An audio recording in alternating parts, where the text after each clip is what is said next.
Hey there, and welcome to my second video in my Satisfactory Let's Play series. In the last video I promised to give you a tour of my oil processing plant that produces plastic, rubber, petroleum coke and turbofuel. So, here we are, and let's take a look at this setup.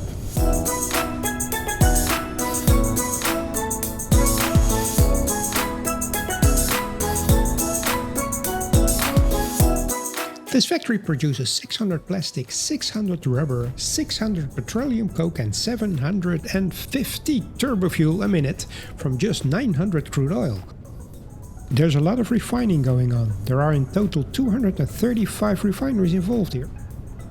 To give you a better view of what's going on, I've built a small setup that shows the refining process in detail.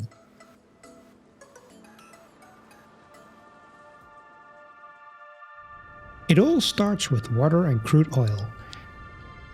These are refined into packaged fuel. This also produces polymer resin, which is used to create plastic and fabric. The fuel is unpackaged and used in the last two stages.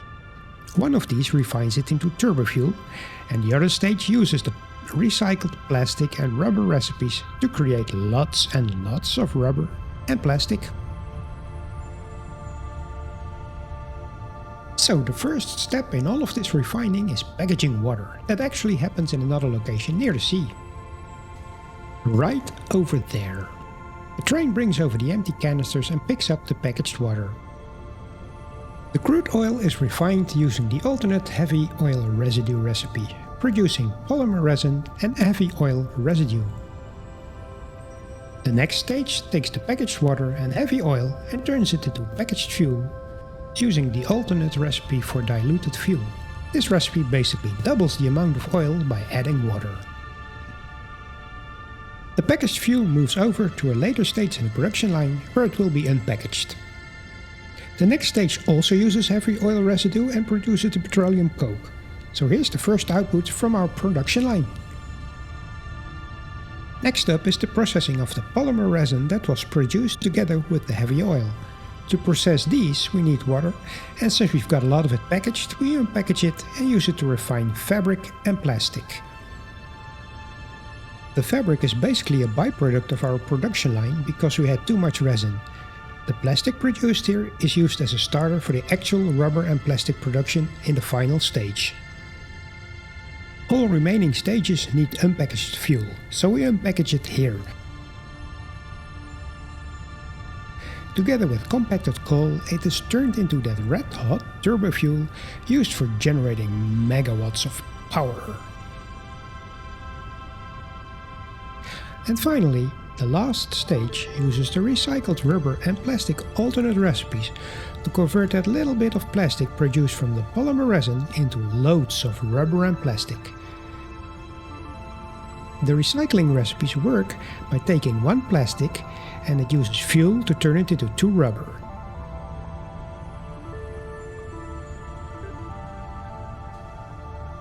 And the same goes for rubber into plastic. About half of the production from this stage is fed back into it to generate more rubber and plastic. The rest is our final product from this production line. And all that is happening inside that little box. So let's take a look there right now. Below the factory are 4 oil nodes, 2 normal and 2 impure. With all the oil extractors set to maximum overclock, these produce 900 crude oil per minute.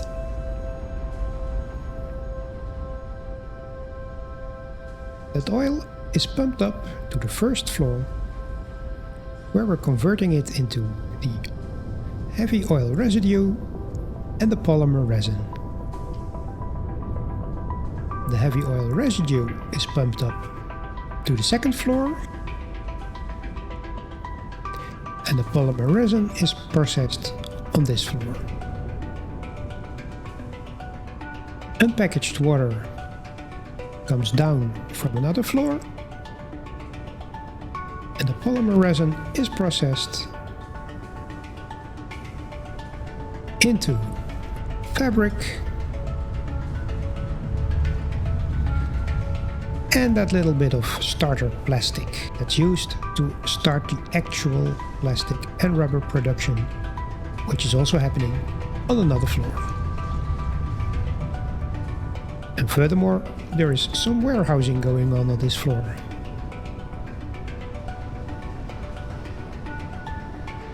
There's also one tiny constructor, and that was used in the beginning to create all the empty canisters from plastic.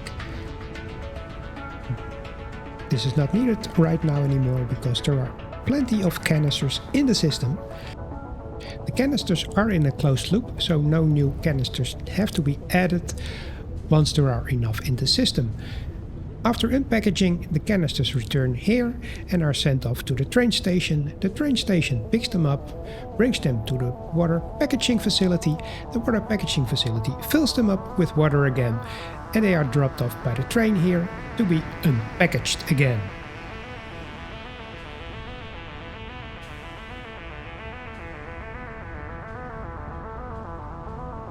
So that's the first floor. On the second floor,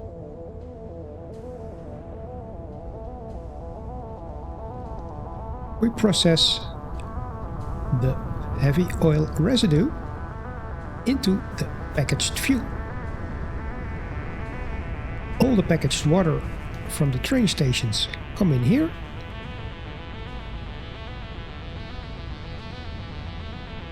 And the heavy oil residue is pumped up to this floor as well. And it creates the packaged fuel. There are also 3 refineries for just unpacking the water that's used for the polymer resin. And these 5 refineries are the refineries producing the petroleum coke. All the other refineries, 34 of them, are used to transform heavy oil residue and packaged water into packaged fuel. All the packaged fuel is transported using conveyor lifts to the top level floor.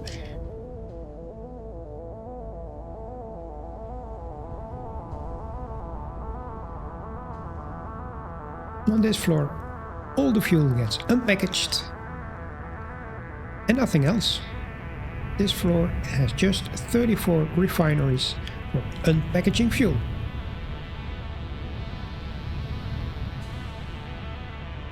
The fuel flows down through these 7 pipes, and there was enough room on this floor for a nice balcony looking out over the rest of the world. But let's move on. So these 3 pipes transport the fuel to the floor below it. This is the turbo fuel floor.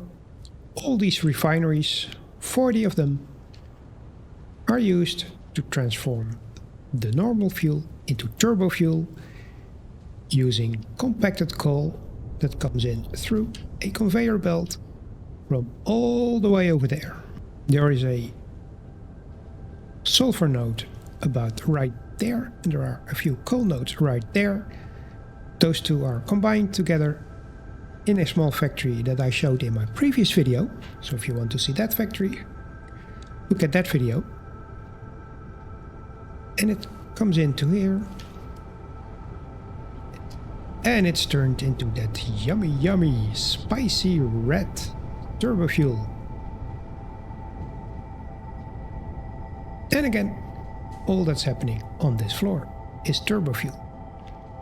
So the real stuff, the actual plastic and rubber production, is on this floor.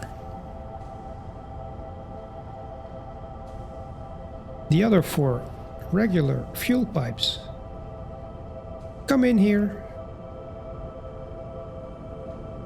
The little bit of plastic that comes from the polymer resin comes in over this line. It's sent all the way back on this floor. And it enters the system here, where it combines with the feedback plastic from the end of the system. This row of refineries converts all that plastic into rubber using that 1:2 ratio recipe for recycled rubber. All the rubber produced from this line is collected on this output line and goes directly into this input line for the next row of refineries that convert the rubber back into plastic. And the same thing happens again into rubber and again into plastic. And finally all rubber and plastic come together down here, the rubber over there and the plastic over there. Some of it is sent downstairs and the rest is sent back into the system. Now, in order to have this system produce exactly the right amount of rubber and plastic and feeding the rest back into the system, there are load balancers in the system on the first floor. These load balancers work by having a belt come in. This is a 780 belt, Mark V belt. This is a 480 belt. That's a 120 belt. Together, that's 600. So this little construction makes sure that over there cannot be more than 600 items per minute. Same goes for here. This is the extra line to create empty canisters that's not used right now. For petroleum coke we don't need this limiter because we have 5 refineries that each produce 120 petroleum coke, so this is limited by itself. But the system for rubber and plastic isn't. Although for rubber it seems that it's fine, but you can see that plastic sometimes has, well, maybe we don't even need this balancer, but it's here and it works. So finally everything comes into these bins over here and is waiting to be transported outside and onto the trains.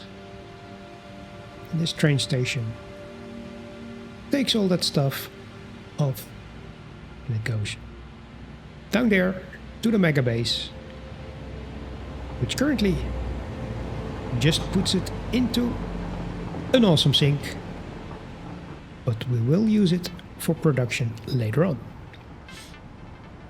And this is the train station for collecting the water and bringing the empty canisters back to the packaging facility.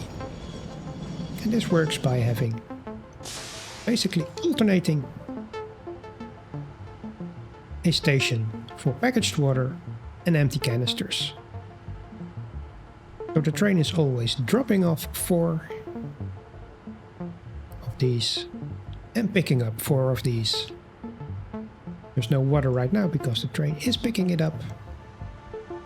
But as you can see, as the train leaves in a moment, water will start flowing out and empty canisters are starting to flow back in.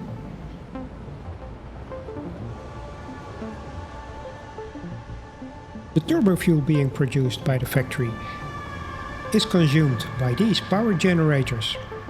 These can consume about half the turbo fuel the factory can actually produce.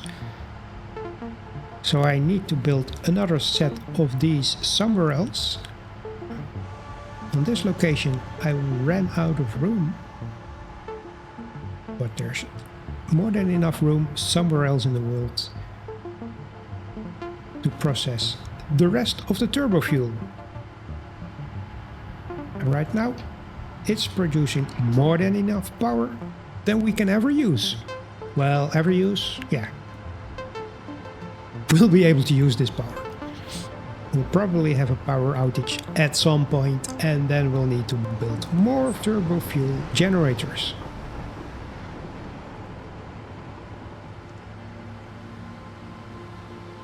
So that's it for the oil processing factory. But I want to show you guys something else. Since my last video, I have been working on this factory as well. Inside, not much has changed. I've added this walkway.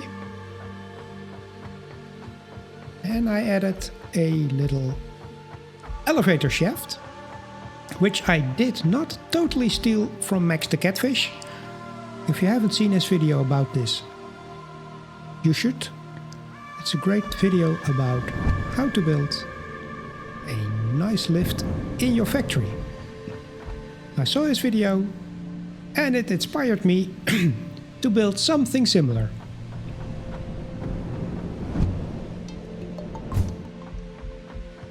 But yeah, for sure, check out this video. I will add a link in the description. I've built some more on the back of the factory.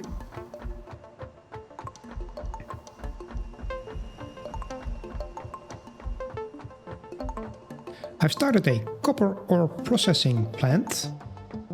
It's really not finished yet, but let's head over there. This hypertube will take us directly there.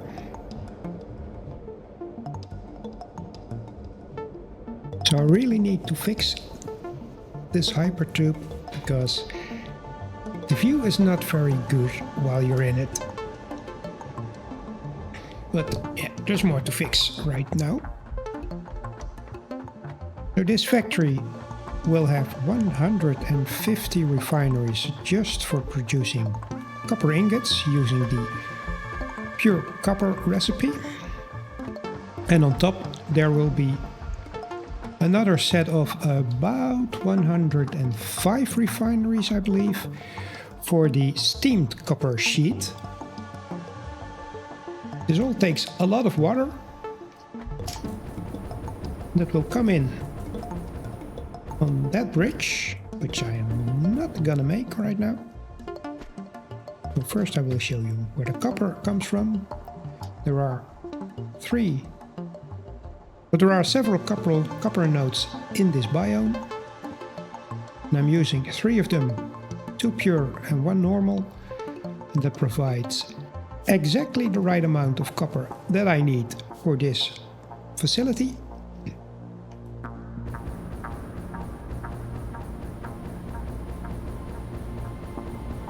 I can make it, yes, I made it!